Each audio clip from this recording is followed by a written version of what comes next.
Luke 24, verses 1 to 9. But on the first day of the week, at early dawn, the women came to the tomb, taking the spices that they had prepared. They found the stone rolled away from the tomb, but when they went in, they did not find the body. While they were perplexed about this, suddenly 2 men in dazzling clothes stood beside them. The women were terrified and bowed their faces to the ground, but the men said to them, "Why do you look for the living among the dead? He is not here, but has risen. Remember how he told you while he was still in Galilee that the Son of Man must be handed over to sinners and be crucified and on the 3rd day rise again." Then they remembered his words, and returning from the tomb, they told all of this to the 11 and to all the rest. Why do you look for the living among the dead? He is not here, but has risen. This is good news for all the people, as the angels said to the shepherds when Jesus was born.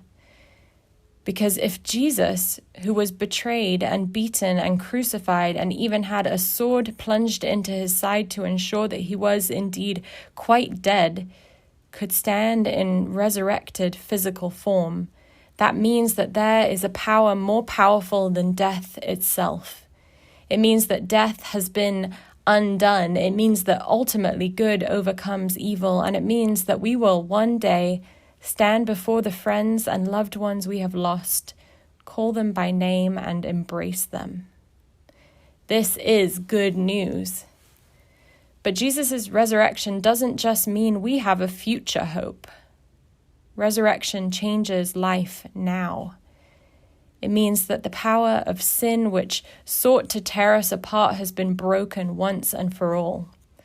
It means that the old order of things has been turned on its head. It means that God is, even now, doing a new thing in our world. We follow a God who is, even right now, meeting us in the dirt of our humanity and loving us back to life. A God who redeems and transforms violence and murder and death into love, grace, and forgiveness. A God who meets us in our sadness and our deepest despair with resurrection presence. What emotions do you feel when you consider Jesus' death and resurrection? What does this new life that Jesus offers mean for you today?